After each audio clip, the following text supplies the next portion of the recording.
Hey guys, how are you doing? Hope as always you're having an amazing, abundant, prosperity-filled week. So today I was super inspired. A friend of mine showed me a talk on YouTube that Will Smith had given about fear and how everything in life is, all the best things in life actually are on the other side of your fear. So he talked about how there was a time he'd gone skydiving. So the night before he was like, he was all like, his friends were like, oh, we're gonna go skydiving. And he's like, yeah, high-fiving everybody.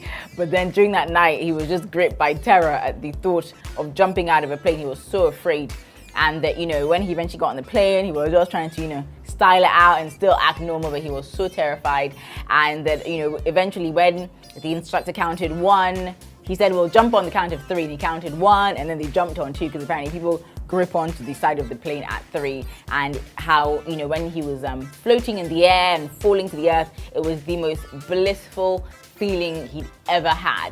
You guys can check it out. I think if you Google or YouTube Will Smith and Face Your Fears, it should come up. So that really inspired me and got me thinking, because I can really relate with this idea of, wanting something but being afraid. And I think oftentimes, our insecurities can be crippling, whether we think, this thing that I want to do, do I have the skills to do it, or am I good enough, or what will people think of me, And I think also a lot of the time, other people may superimpose their fears onto us, So you might go to somebody and say, oh, I would like to do this thing, and the person, may not be so encouraging, may say, oh, do you really think it's a good idea? Do you think it's the right time?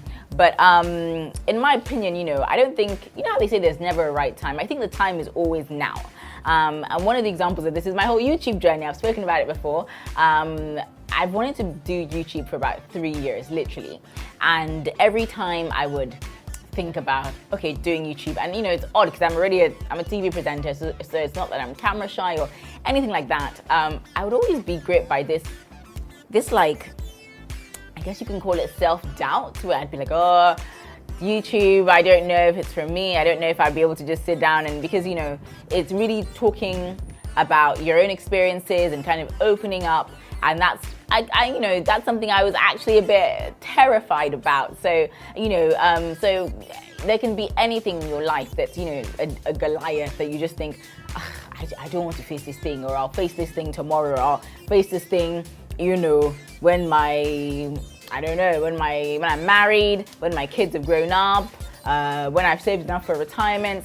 But I think the point is that if you do that, you're really just deferring your dreams, because as they say, nobody knows tomorrow, Nobody knows tomorrow. So the best thing to do is just to try to face your fears today. So I like to think of strategies, because I know that it's easy for someone to just come and say, just face your fears, I've had that before, and it's like, oh, thank you. How helpful of you to tell me to just face my fears, It's not that easy. So I think one way, we can go about facing our fears is to go and talk to somebody maybe who doesn't know us, who's not a family member or a friend, but just somebody who is outside of our circle.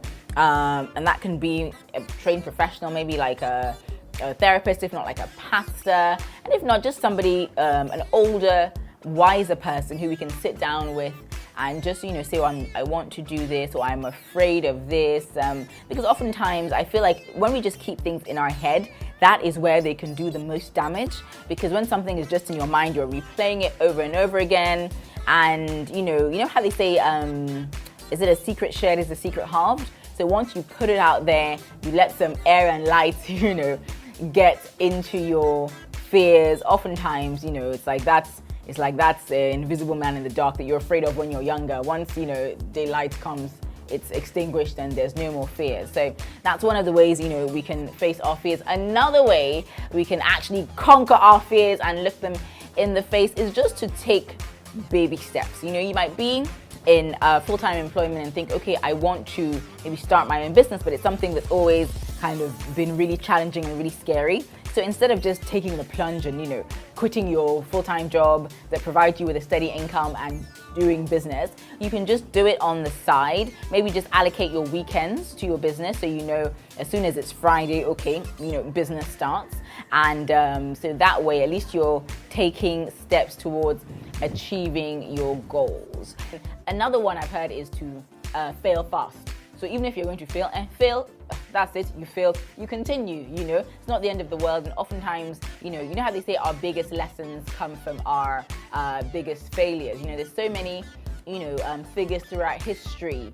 Albert Einstein, who it took him countless times to to get his findings. Steve Jobs, who was sacked from Apple, but then was later reinstated.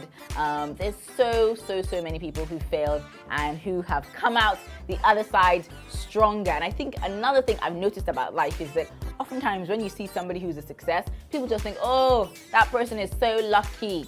But they don't see, because unless the person actually sits down with you and says, these were my struggles, or this is what I had to go through, you never know. Success, I would say success is sexy, yeah?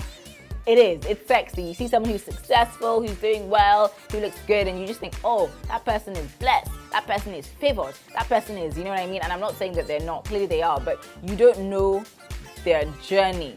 You don't know what obstacles they've had to overcome. You don't know what experiences you don't know what battle scars that they're carrying. You just see their shine, and everybody wants that shine. And and I always say this thing, for 98% of people, it's not been smooth sailing, There's always their life lessons, and life is a journey. So all we can do is just walk our own path as gracefully as we can, but with as much strength and courage as we can. And also, never give up. We must face those fears. We must face those fears, because if we don't, we just end up procrastinating. And as they say, procrastination is a thief of time. And nobody wants to wake up when they're like, much older, maybe 60, 70, and think, oh wow, I had the opportunities, or I could have, if I'd just been a bit bolder, I would have achieved, or I'd have at least tried to achieve most of my life goals. So that's it for today's vlog. I've talked more than I actually was like, oh, I'm impressed with myself. I talked more than I thought I was going to, but this topic is something that I find, really fascinating. So I want you guys to hit me up and, talk to me about times where you faced your fears. There's been something that's really been an obstacle, and you faced it and you're able to come out the other side. So please hit me up on any of my social media handles, or via email as well. I would love to hear from you. I'll do my best to reply to everybody, and I'll see you next time. All right, goodbye.